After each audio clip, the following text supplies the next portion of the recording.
verse, again, comparing something that we see in the parasha and something that we kind of echoes it from the haftarah. Betsy, how about the top one? Kortu Ya'ara Neum Adonai Kilo Ye Kaker Ki Rabbû mē'arbeh Ve'en Lachem Mispar. They have cut down her forest, declares the Lord,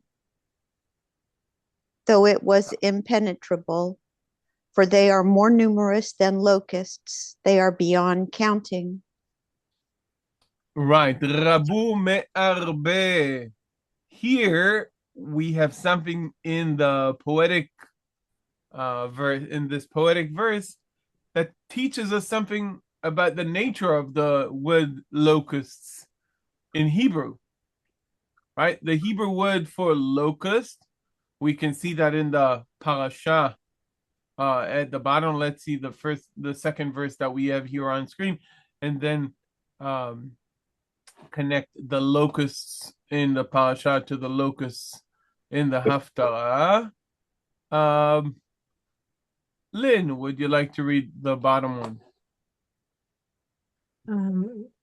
Vaya'al hā'arbeh al kol eretz Mitzrayim, Vayanach bechol gevur Mitzrayim, kaved me'od, lefanav lo hāyāh chen arbeh kamhu ve'acharav lo yihyeh ken. Locusts invaded all the land of Egypt and settled within all the territory of Egypt in great numbers. Never before have there been so many locusts, nor will there ever be so many. Right. So we have, in both cases, we have the arbeh, both in the parasha, as we've just read, and the haftarah that we read before. What is the Hebrew word for locusts? As you can see, arbeh. Okay, now the haftarah, Jeremiah, is telling us something that is characteristic of the locusts. What is so characteristic about the locusts?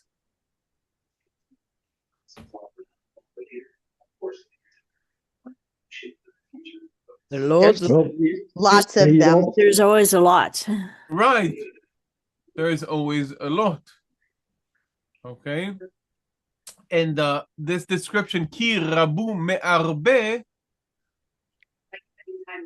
gives us, through this wordplay, through this alliterative quality of rabbû mē'arbeh, you can see the reason for the word locust to be called locusts, arbeh, a lot, related to the root resh beten yod or resh beten hey. Okay. And another grammatical element that can be seen here is the use of the preposition min as a comparative. Okay. The preposition min is used as a comparative, is to say more than. Rabbû mē'arbeh. Okay, talking about the the Babylonian army invading Egypt, being more than the locusts.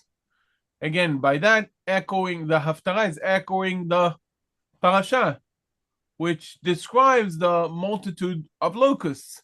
ויעל hā'arbeh al kol eretz Mitzrayim, ויינח בכל גבול מצרים, כבד מאוד, לפניו לא היה כן הרבה כמוהו, ואחריו לא yihyeh ken. Okay, the book of Joel is talking about the making that, stressing out this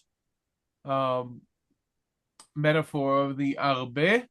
Okay, note that we have the arbeh, okay, referred to by the verb vayal, and vayanach, and referred to as by the verbs hāyāh and yihyeh. What is the common denominator of all of these four verbs?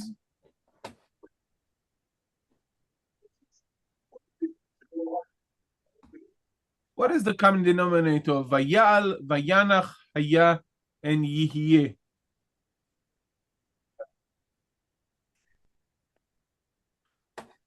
Well, Especially hāyāh is past tense. okay, vayal is past tense, is narrative past, vayiktol, right? Vayal, Yeah, vayanach, both of these. yihyeh is future. Yihyeh is yiktol, right? You can see the striking difference between hāyāh and yihyeh here, marking the tense in this case, past and future. That is correct. But what is common to all of these?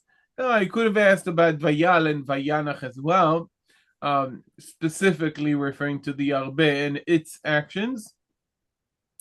They're both singular. Okay? They are both singular, and this is a collective singular. Okay? In biblical Hebrew, very, very commonly, unlike English, okay, we have a very common use for the singular referring to collective nouns, taking a singular form of the verb.